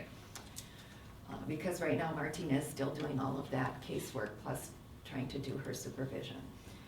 The other thing is the 24/7 question that Jerry asked about, we are talking about this as a region directors. The only county right now that has a plan in place for the 24/7 coverage is Itasca County. And what they have put in place is that they will be putting people on call through the weekend, and they've told us that they're paying $3 an hour to a person to be on call from 4 o'clock Friday till 8 a.m. on Mondays. And then those people would be called out to respond to child protection calls and to do assessments. The other counties, we are all still working on it, trying to figure it out. I will say the plan that we have right now is both of our child protection workers live in an area where there's no cell phone coverage, and and we aren't going, they don't have landlines because they don't have landlines. And so our plan right now is to purchase boosters for them to have at their homes so that they can respond. But we have no, we don't have a plan of what we're gonna do, and we can't expect between 2 people to be on call every single weekend. You know, it's not feasible, and they're not that interested in doing it, which I can totally understand. So in a place like Itasca County, where they have lots of workers, they can do that. One of the counties is talking about just trying to hire some people, that would be their job, to be the on-call people. However, they would have to go through all of the training in order to be eligible to do that work. Some other alternatives are Duluth, I think they've talked, St. Louis has talked about possibility of contracting with some other entities. We don't have that luxury here. And Lake County and I we're just talking about whether or not there's any way feasible to have some kind of a joint on call. It's just that the person has to go out. And if you're in Two Harbors and your call is in Grand Portage, you know, it's just not real feasible. So I don't have a magic answer for that yet, and if any of you have one, that would be wonderful. I just wondered if any of your existing staff, somebody's gonna have to get extra training, Right. are interested in making just a little bit more money. Mhm. And I guess from a physical standpoint, you have to figure out what works for the agency. I can only tell you where I came from. We were just told that was part of our job. There was no pay for being on call. And right You now. didn't get that many calls. Right now, that is how it is. Yeah. We used to pay, I would say, up till about 10 or 12 years ago, for people to be on call, and all social workers rotated.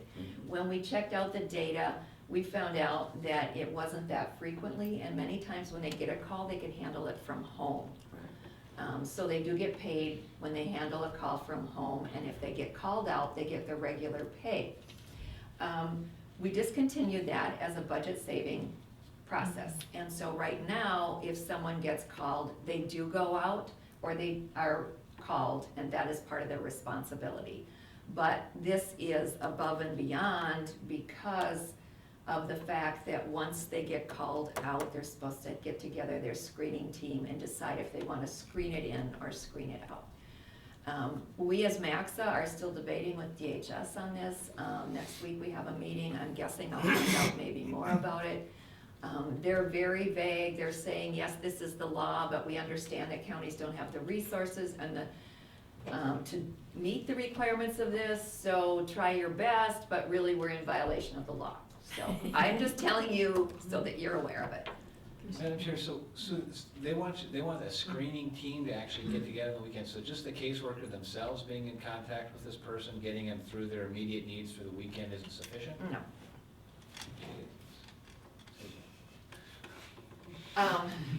We're really, I mean, we're all about keeping kids safe and doing everything we can, but again, I think that most of us in counties feel that we could make the immediate decisions on the weekend or whatever, and then as soon as, you know, get people together and start the action on the start of the work week, but Because really, you're making a safety plan.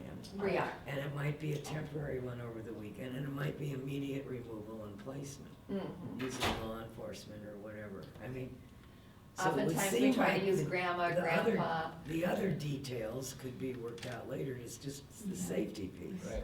right? Yes. Commissioner Gamble? Yeah, I think, Madam Chair, yeah, you would think that there'd be some kind of threshold, because as we find, because as a small county, so many of the cookie cutter approaches just are very cumbersome to us. And if you ask us, are we trying to abdicate our responsibility to members of our community? No, we're not. It's just we need to adapt based upon the realities of our county. And therefore, I think the state should have that threshold that understands that we're not all the same in that regard. So if we can come with a recommendation that shows how we handle this without a mandate that is, ignoring those realities, which it's frustrating on top of everything when you're small and you need to deal with the things at hand as opposed to all of this minutia, so. I can say Carleton County has been doing a study and looking at the additional child protection calls they have gotten and the ones that they have to respond to based on the new laws. And Dave Lee told us last week that there's a potential they would need 3 additional child protection workers, as well as another case aide in children and families. They are just so swamped. And the other counties really haven't done much. I think we're all just trying to figure it out, but I want to let you know that we're not the only one that's not in compliance, not that that makes it okay, but we are trying to work on it. And as I said, when we said the state needs to give us more resources for us, their response was, we already gave you money, so. Anyway, it's very frustrating. One So, more comment, Madam Chair. Thank you, Sue. And I think obviously the rest of the board can speak for themselves, but I would want to offer our support to a plan that meets the needs of the children or clients in general without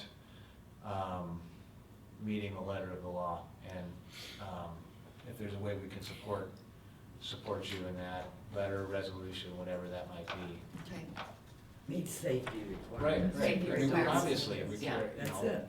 yeah. That's Yeah, the bottom and then- line. And, what happens frequently now when we get calls is the supervisor gets the call and responds. And, that person, because they're exempt, they do not get time and a half. And so they just get regular time. And right now Grace we've been paying her out for her overtime because she has no time to take off the comp time. So we are really struggling in terms of trying to staff this and meet everybody's needs at the same time. Sure. Thank you, Madam Chair. These are sort of weighty issues, and I hate to have time curtail the ability to discuss, but I would agree, Commissioner Mo's comment, and we will have, as we go into the board meeting today, relative to septic issues, that we are addressing it because it's a different context for us here. And we work with the governing agent, agency out of the state, in saying, understand, the environment in which we need to operate here. And I think that to the extent that we can inform that and respond to them, by resolution or whatever, we're doing that. We're not trying to willfully circumvent, the requirement of the law. We're asking that they understand how that affects us. And so in many cases on different fronts, we need to go back to the state and say, if we say we're unique, there are some things that define us as being different. And we're not trying to abdicate responsibility. We're just trying to do it in the context that we can reasonably do, so. Right. And I will echo that at my meeting next week. And I don't know, I think the next probably AMC meeting is legislative meeting in March. So yeah. there may be, if you have a Health and Human Services Policy Committee, there may be some updates, and I'm guessing there will be discussion about this very topic there. We did just complete a survey that the Department of Human Services put out, asking each county what they felt the estimate of staffing needs and the estimate of the cost would be if we were all to put this in place. So they will tally that data, and I hope I have that to share with you next week, or next month as well. And Madam Chair, if I may, just as an encouragement, Sue, if you, or in combination with your peers, if you could draft a narrative that would say what you want to say, then we, especially on those boards, but we would have that, and various boards that we sit on, we can, Say that. repeat the message. Yeah. That's a really good idea. I will talk to my colleagues about that. And then one other staffing update I just want to say is I've been talking with Jeff about future plans for our agency.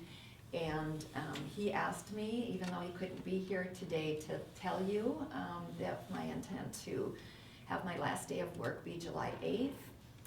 And I am looking to retire, and so. Looking forward to. Wow. Don't worry, everyone that retires gets hired back, so. That's real close to fireworks time, So I did tell our staff this morning before this meeting so that they were aware of it.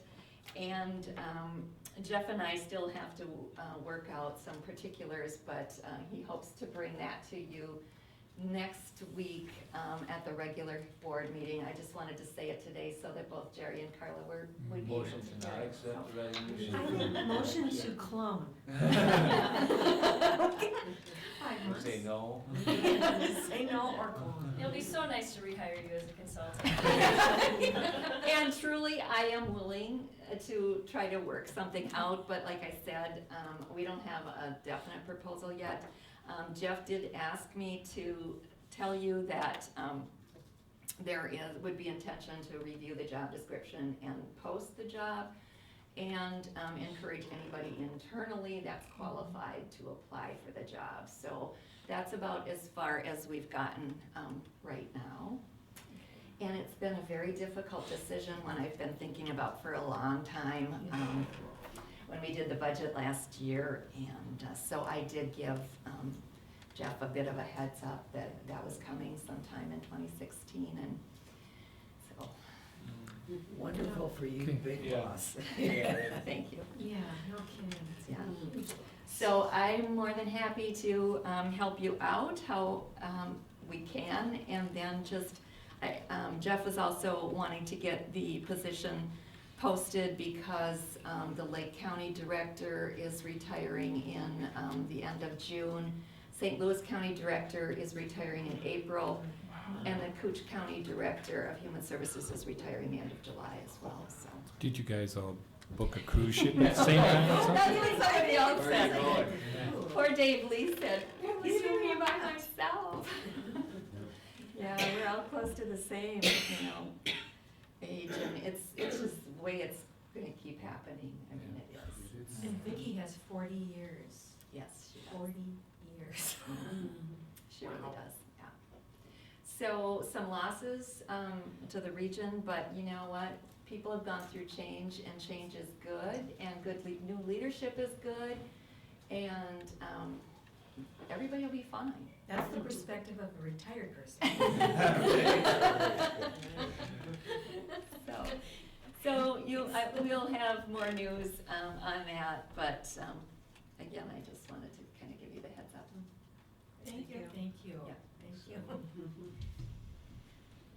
And it's funny because I got a text from one of my sons, and he said, "Good luck, Mom, in saying you're really gonna retire." And they all know too, it's an emotional thing for me as well. And I get emotional, I'm very tied to what we do and believe in what we do. It's obvious. I'm also tired, so. Yeah. You deserve to Well, retire. it's, Absolutely. Okay. it's climbing a summit, and your announcement and your progression in that is getting you over those Yeah. big emotional. So, So we have two items, or are we Are we good, Sue? Should I Yes. move on to the items for board action? Yes, definitely. Participating provider agreement between Cook County and Health Partners effective January 1st and ongoing. And I'm just wondering if we could, did you want to speak to both of them? Because we could probably. Only if you have questions. Okay. And then the second one, appointment of Steve Nielsen to the PHHS Advisory Committee for a 3-year term, January 1st. Anybody want to speak? Yeah, Commissioner. Motion to approve both. Thank you. Second. Okay. Go ahead. Did anybody want to discuss No, she can't. anything? No. Or add anything? Okay. What's the? All in favor? All in favor? Aye. Aye, okay, Aye. thank you. Okay, so we'll move along with our committee reports. I just thought somebody wanted to speak to Steve Nielsen, evidently, I think he's a great guy. Anyway, Yes, that's what I heard. he's Okay. awesome. Yes, he is, and so you're aware of it, how that works is the application comes to the advisory committee, who then looks at it, and they did make recommendation to approve him unanimously. Everybody's very excited that he's willing to Yeah. serve, and I am too. He'll be a great addition. Thank you. So Arrowhead Economic Opportunity Agency. Thank you, Madam Commissioner Chair. We met December 16th, and the executive committee made a recommendation to appoint Paul Carlson, who's their present AEOA Assistant Director, as the new executive director to replace the retiring executive director, Harlan Tardy, who has served more than 30 years in community action. So there were 20 applicants for the position, with 13 of those applicants that were asked for additional information. And on December 9th, the executive committee interviewed 5 finalists for the executive director position, reaching a unanimous decision to recommend Paul Carlson as choice for the next executive director for AEOA, and Mr. Carlson would assume his new position on March 1st. Thank you. Great, thank you. Arrowhead Health Alliance Joint Powers Group met last week, and we talked a lot about all the retirements. Because Terry was there, Vicki was there. Dave was Yeah, Dave was the one who's remaining, was there. Happy to still be the only one. The mobile crisis grant was approved, and the big news about that was there was a lot more than previous years, 780,000 more than in previous years, for a total of, and I'm not sure I'm accurate, about $1.25 million. And the other piece about that grant that is new and different for this year is they added 10% for the administration fee, which affects all of the counties, because the counties have been chipping in to create the salary for the administrator, or the executive director. I'm not sure what his appropriate title is. But, so that leaves us open. So in other words, it's gonna make it easier on all the counties. We won't be required to chip in to support the salary of the director, because the grant is gonna be providing that administrative fee. And then so the issue with that is, or the question that's been proposed is, because of that, do we now, evidently Itasca County is in our region, Region 3. Right. And they have not participated because they kind of do their own thing, and it hasn't really been much of a benefit to them. I'm not really sure of that whole story, but. So They now are we're not a wondering- dues-paying part Right. of the joint powers for Arrowhead Health Alliance. And the Arrowhead Health Alliance became the board of authority for the Adult Mental Health Initiative. Because Itasca County's in our region, they are part of our Adult Mental Health Initiative, and getting the benefits of everything that's going on, all the grant applications, all the administration, et cetera, that Rick Schaefer has been doing for us, but they are not a member. Right. So it was proposed at the meeting that perhaps we should invite them, Again. because now there isn't any dues. Mhm. But I think there's a lot of sort of resentment on the rest of the committee that, they haven't participated so far. It's not really a lot of, well, it's sort of resentment, but it's also, they'll just find their way. When they see the benefit and there's no dues, they're probably gonna come knocking on the AHA door versus the AHA having to go to them and try to convince them to come into the fold. So that one will just remain out there. Mhm. Yeah, I think that's all I need to say about that committee. So I'll move on to Arrowhead Regional Corrections. Thank you, Madam Chair. The 2015 intakes totaled 509 inmates, which reflects the 74.65% average daily capacity. That translates to 108 individuals. So the maximum capacity at ARC is 144 persons, so in 2015, the capacity was around 75%. Cook County had 8 intakes for the year, so each month we see the number, and of that 500 number, we had 8 of those. Obviously, St. Louis County has the largest number. As to the AGJC, which is the Arrowhead Juvenile, the capacity in 2014 and 2015 reflected the lowest numbers in the past 18 years, with 54% capacity in 2014 and 56% in 2015. These percentages compare to 85% capacity in 98 and 88 in 99. The average capacity during the past 18 years was approximately 73%. The capacity at AJC, which is the juvenile center, is 20 males and 4 females for a total of 24. Also, we will be interviewing the finalist candidate for the Arrowhead Juvenile Center direction position February 1st. The position is open due to the early retirement of present AJC Director Jen Wright, who has served on the staff of Arrowhead Regional Corrections for the past 28 years, and Jen is retiring due to health reasons. She has cancer as well, so it's a very unfortunate situation. And then another significant thing is there was a proposal to establish a 20-year lease with Solar City, an American provider of energy services that's headquartered out of California, to install solar panels on 5.5 acres of ARC property. The lease agreement would provide $2,000 a year in revenue with a 2% annual escalator clause. We rejected this offer, and we are going to take a look at installing a system that would provide electricity that for the center, and the cost savings in that, with just looking at what we're paying right now, and about $80,000 annually for electricity, would amount to over $400,000 if you just kept electrical rates at what they are. So basically, we had an offer that would generate $2,000 to lease 5.5 acres for generating electricity through others, but if we took that same 5.5 acres, borrowed money, bonding money, and built a solar collector system, it would provide the electricity and save us that money over that same period of time, would amount to about $500,000. So the board will be looking at that. The project would be eligible for PACE funding. Yeah, and I suggested that they contact Thunder Bay, the airport up there, because they have quite an array, and I think if that system's been in for a number of years in this climate, they'd be able to give you, sort of a context to understand. Airport has the largest solar. Yeah, I'm talking, because of up in our, where we are located with the cold. The other question is, like the recent ice storms and things we've had, you see all these solar collectors are coated, and you wonder how that affects capacity without somebody getting out there and brooming them off, but anyway. Yeah. Working at the golf course. Yeah. Good.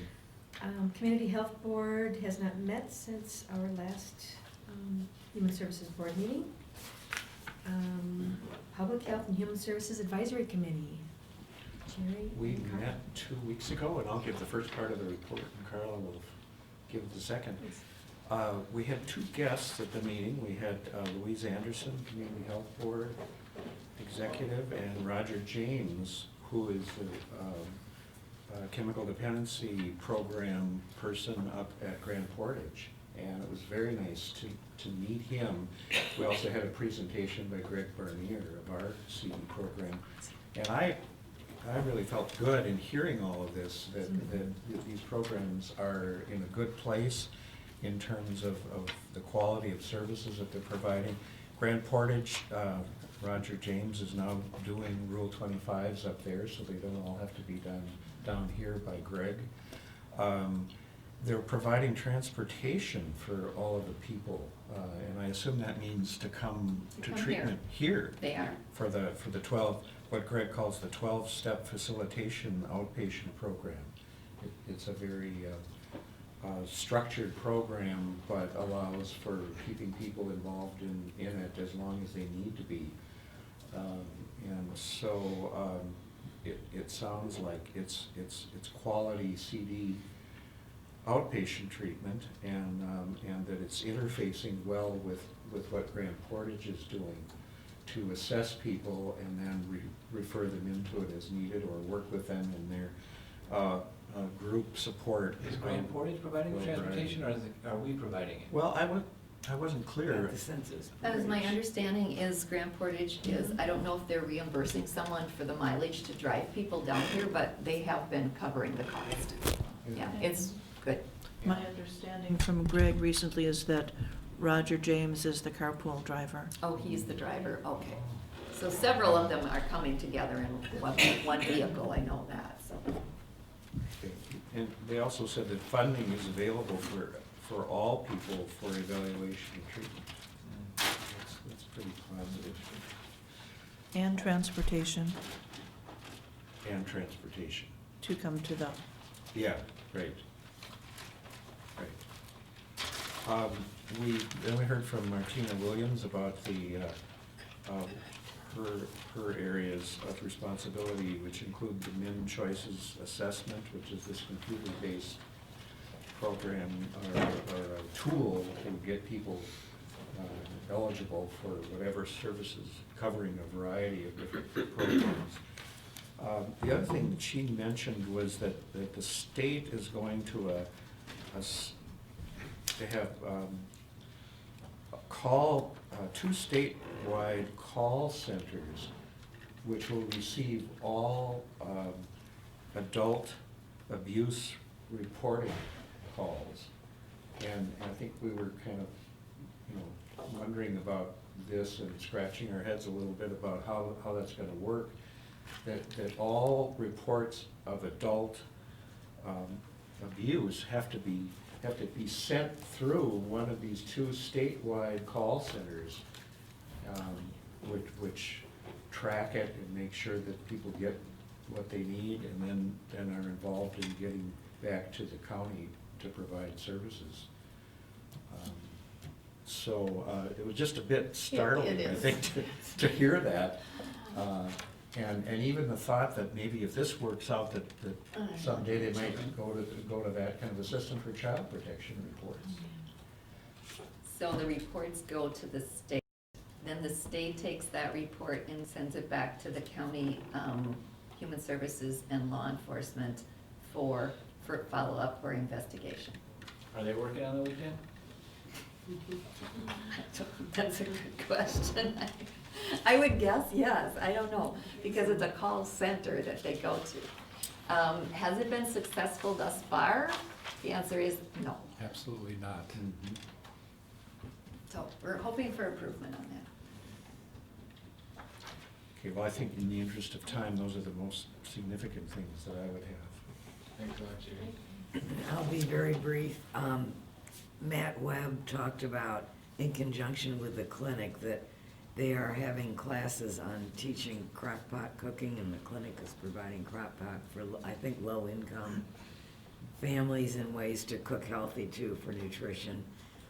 The other thing I thought was of interest was that he was available for mental health follow-up after the Bluefin Bay Resort incident, which I thought was good that was done.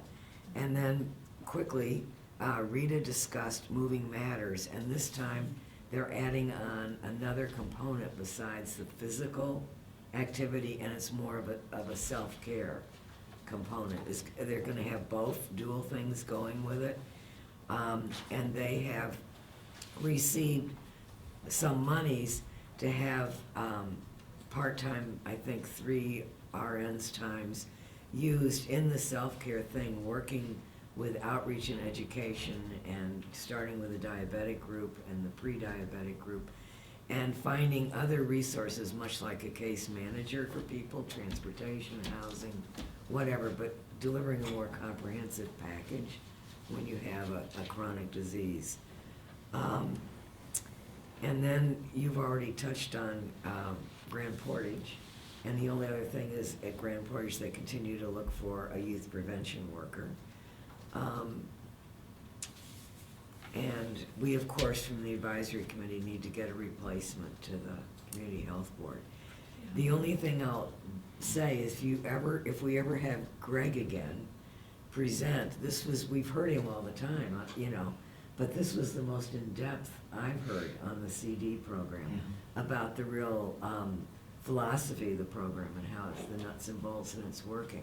I would recommend that, the next time he presents, that we ask him to Come here. do it, yeah. Yeah, Great. yeah. I think that's the highlights. Great, thank you, Carla. And so we have healthcare planning committee. Mr. Sterling. Thank you, Madam Chair. We voted not to meet since it was New Year's Day. Okay, how selfish. North Shore Collaborative has not met. So, I think. Motion to adjourn. Second. All in favor? Aye. Thank you.